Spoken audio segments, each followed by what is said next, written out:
হাজার টাকা দিয়ে কি মুখ্যমন্ত্রী মমতা বন্দ্যোপাধ্যায় মাথা কিনে নিয়েছেন?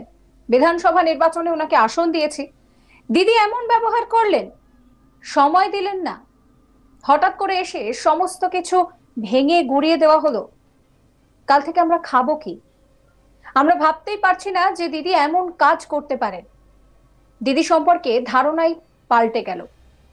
বর্ধমান শহরে ফুটপাত দখলমুক্ত অভিযান করতে গিয়ে সেখানে ক্ষোভে ফেটে পড়লেন দোকানদাররা।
দোকানি তিনি বলছেন যে হাজার টাকা দিয়ে কি মাথা কিনে নিয়েছেন মমতা ব্যানার্জি। মমতা ব্যানার্জি ফালতু মহিলা। কি বলছেন তিনি শোনাবো। সাধারণ মানুষরা কি করে খাবে? গরিব মানুষরা ভাবিয়ে যে হাজার টাকা দিয়ে কি মাথা কিনে নিয়েছেন গরিব মানুষদের? হ্যাঁ, কোথায় যাবো আমরা? হ্যাঁ, ওনার ইটা সার হয়নি। বাইরে ফালতু মহিলা উনি, ওরা ভোট দিয়ে মমতা ব্যানার্জি ফালতু মহিলা একটা উনি। উঠিয়ে দাও, ভেঙে দাও, তারা কোথায় যাবে সাধারণ মানুষরা? বলুন। আপনাদের আগে থেকে জানানো হয়? আগে থেকে 1 মাস টাইম দেওয়া দরকার ছিল তাদের। পৌরসভা থেকে হোক, মমতা ব্যানার্জি যাই হোক, ওনাদের দরকার ছিল যে 1 মাস আগে থেকে ওয়ার্নিং দেওয়া। আজ থেকে প্রায় 30-35 বছর হবে। তাহলে 30 বছর পর হ্যাঁ, উচ্ছেদ হচ্ছে। হ্যাঁ, তাহলে কিসের জন্য করছে উনি এটা? এতদিন শান হয়নি ওনার? হ্যাঁ, কেন করছে? সেটা ওনার নিজের স্বার্থতে করছে এটা। কোথাও নিশ্চয়ই ওনার কোনো কিছু হয়েছে যে রাস্তা ব্লক হয়ে যাচ্ছে, রাস্তা জ্যাম হয়ে যাচ্ছে, সেটা তো মানুষকে বলতে হবে, বুঝাতে হবে। মনে হয় রাস্তা কি ব্লক হয়নি? ব্লক করে কোথায় হয়েছে? মানুষ তো সাধারণ ঠিকই যাচ্ছে। যেগুলো রাস্তায় বেরিয়েছে তাদের বললেই হতো যে আপনারা ভেতরে করে দোকানটা করুন, বাইরে কোনো মাল আনবেন না, তাহলেই হয়ে যেত এটা। উনি আজ গরিব মানুষদের পেটটা মেরে উনি ঠিক করেছেন। আরেক দোকানদার সন্দীপ গুপ্তা তিনি বলছেন যে এমন করবে আমরা ভাবতেও পারিনি, একটা নোটিশ তো দিতে পারতো। কি বলছেন তিনি শোনাবো। দোকানদারদের সাথে এরকম ব্যবহার করবে আমরা মোটেও ভাবতে পারি না। একটা নোটিশ অন্তত দিতে পারতো। আমরা জানি মাননীয় মুখ্যমন্ত্রী হ্যাঁ আমাদের ফুটপাত আমাদেরকে বলেছেন, কিন্তু তা বলে এরকম করে আমাদের সিকিউরিটি যেটা হতো সেটা পুরো বন্ধ করে দেওয়া হতো। লাখ লাখ টাকার মালের লস হয়েছে। একবার আপনি দোকান দেখতে পারেন, আপনি একবার দোকান দেখতে পারেন, এমন তো আমরা ভাবতে পারিনি বর্তমানে পৌরসভা বা মুখ্যমন্ত্রী আমাদের এরকম ভাবে আমাদের সাথে এমন ব্যবহার করা হবে। আগে থেকে তো সব জায়গায় বলা হয়েছিল। আগে থাকতে আমাদেরকে কমসে কম দোকানে একটা নোটিশ দেওয়া দরকার ছিল। আমাদেরকে ফুটপাত ক্লিয়ার করতে বলেছিল, আমরা ক্লিয়ার করে রেখেছি। আমরা ফুটপাতটা পুরো ক্লিয়ার করেছি, তা বলে দোকানের উপর এরকম করে চালিয়ে গেল। আমরা জানি এটাও ফুটপাত, আমরা এটাও জানি এটা ফুটপাত, তা বলে একটা নোটিশ দরকার ছিল। দিদিকে জায়গা দেওয়া হয়েছিল কি হ্যাঁ বিধানসভা ভোটে আপনাকে জায়গা দিচ্ছি, তা বলে এরকম একটা ব্যবহার করবে। কোনো নোটিশ নয়, কোনো মৌখিক কোনো দর্শন নয়, একটা মুখে অন্তত বলতে পারতো লাখ লাখ টাকার মালের লস হলো, ঠিক আছে মানা গেল। কাল থেকে যে আমরা খাবো কি?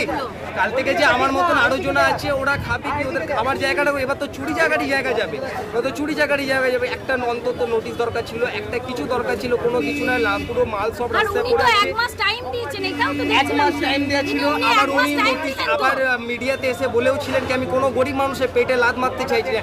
কতদিন ধরে আপনারা বসে আছেন এখানে? আমাদের এখানে প্রায় হয়ে গেল 10 বছরের উপরে। এক একটা গুমটি আছে, এক একটা গুমটি 10 বছরের উপরে। আরেক দোকানদার গৌতম চক্রবর্তী তিনি বলছেন যে দোকান ভেঙে দিল, দোকান সরাতে বলাও হয়নি, মালপত্র পর্যন্ত বের করার সময় দেওয়া হয়নি। কি বলছেন তিনি শোনাবো। ভেঙে দিল তো? হ্যাঁ ভেঙে দিয়েছে। জিনিসপত্র সব বার করতে পেরেছিলেন? না কিছু তো নোটিশ নেই তো। ফুটপাত দখলমুক্ত করতে পেরেছিল, ফুটপাত রাস্তার বাইরে যে অংশটা সেইগুলো খালি করা ছিল, কিন্তু দোকান তুলে নিতে বা দোকান সরিয়ে নিতে বলা হয়নি। ফুটপাত দখলমুক্ত করতে পেরেছিল, যানজট যাতে না হয়, গাড়ি ঘোড়া না দাঁড়ায় সেটা সেই কথা বলা হয়েছিল। দোকানগুলো সরিয়ে নিতে বলা হয়নি। অন্তপক্ষে মৌখিকভাবে এসেও যদি বলে দিত যে এই দোকানগুলো সব সরিয়ে নিন, আপনারা মালপত্র বার করে নিন, তাহলে অনেকটা হচ্ছে মালগুলো তো উদ্ধার করা যেত। আমরা কি ক্ষতি হলো কত টাকার? এটা তো এখন হিসাব করা যাবে না। কাল থেকে কি খাবো সেটা এখন ভাবনা। কত টাকার মাল গেছে সেটা ভাবনা না, কাল থেকে কি খাবো। আমাদের ফুটপাতে চা, এখানে সবাই ফুটপাতে। কিসের দোকান ছিল আপনার? আমার চায়ের দোকান, পাশে ডিমের দোকান, পাশে একটা স্টেশনারি দোকান। এটা আপনার কি এটাই রুজি রোজগার? এটাই রুজি রোজগার। মুনমুন ব্যানার্জি তিনি কি বলছেন শোনাবো। একবারও চিন্তা করছেন না দিদি? হ্যাঁ? একবারও চিন্তা করছেন না যে এত এত মানুষের কি অবস্থা হবে? না আছে বেকারদের চাকরি, না আছে মেয়েদের ভালো করে পড়াশোনা করবো কি নিয়ে? কোনো ভবিষ্যৎ আছে? কেউ বলতে পারবে যে আমার মেয়ে ভবিষ্যতে পাস করে একটা চাকরি পাবে? দিদি নোটিশ দিয়েছিল, আগে তো দিয়েছিল নোটিশ। এই ভেঙে দেবো শুনছি যে আজকেই আসবে, আজকেই যে এটা হবে। ওই সকাল থেকে তো সেটা কিছু শুনিনি, আজকেই হবে। তাহলে এত সবাই কি বিরাট কি ধনী মানুষ আমরা? এক একটা মানুষের পেটে লাথি মারা এরকম করে কি অবস্থা, তাদের কেউ সেন্সলেস হয়ে যাচ্ছে, কেউ একজন আছে যে চায়ের দোকান নিয়ে তাদের সংসার। এসডিও তীর্থঙ্কর বিশ্বাস কি বলছেন শোনাবো। জেলখানা মোড় থেকে বুড়িবাগান অব্দি আজকে আমরা ভাঙলাম, মিউনিসিপ্যালিটি, পুলিশ এবং আমাদের জেলা প্রশাসনের তরফ থেকে। আমাদের গত 3 দিন ধরে মিউনিসিপ্যালিটির তরফ থেকে আমাদের হিয়ারিং করা হয়েছে, নোটিশ করা হয়েছে, মাইকিং করা হয়েছে। আমাদের সার্ভে চলছে, প্রত্যেকটা ওয়ার্ডে আমরা পর্যায়ক্রমে কাজগুলো করবো। একদমই সরকারি জায়গায়। আমরা পরে কাউন্ট করবো, যতগুলো আমাদের রাস্তায় আমাদের এরিয়াতে ছিল প্রত্যেকটাই আমাদের ভাঙা হয়েছে এবং এখনো কাজ চলছে। আজকে আমরা এই নিয়ে আমার কালেক্ট সুজাতা মেহরার একটি রিপোর্ট দেখাবো। দেখো, বর্ধমান শহরেও কিন্তু যেটা মুখ্যমন্ত্রীর আদেশ ছিল যে যেগুলো অবৈধভাবে রাস্তা দখল করে দোকান করা হয়েছে সেই সব গুমটিগুলোকে ভাঙার জন্য এবং রাস্তা বা ফুটপাত পরিষ্কার রাখার জন্য, সেই মতো প্রশাসনের তরফ থেকে কিন্তু আগেই অ্যানাউন্সমেন্ট করা হয়েছিল যে যারা ফুটপাত দখল করে রয়েছেন, রাস্তা দখল করে রয়েছেন, গুমটি এগুলো রয়েছে সেগুলোকে সরিয়ে নেওয়ার জন্য, কেননা সেগুলোকে ভাঙা হবে। কিন্তু আজ সেই মতোই কিন্তু আজকে এরকম আজকে অভিযান চালানো হলো। কিন্তু যেটা অভিযোগ রয়েছে যাদের গুমটি ভাঙা হলো তাদের তরফ থেকে যে বলা হয়েছিল, কিন্তু কবে ভাঙচুর করা হবে, কত দিনের মধ্যে সরিয়ে নেওয়া হবে সেসব কিন্তু কিছু বলা হয়নি। ফলে তারা অনেক জিনিসপত্র সরিয়ে নিতে পারেননি এমনটাই তারা জানাচ্ছেন এবং তার ফলে তাদের যে অনেক টাকা তারা নষ্ট হয়ে গেল এমনটাই তারা অভিযোগ করছেন। এই সাবস্ক্রাইব করবেন আজ তাক বাংলার ইউটিউব চ্যানেলকে, ফলো করবেন হোয়াটসঅ্যাপ চ্যানেলও।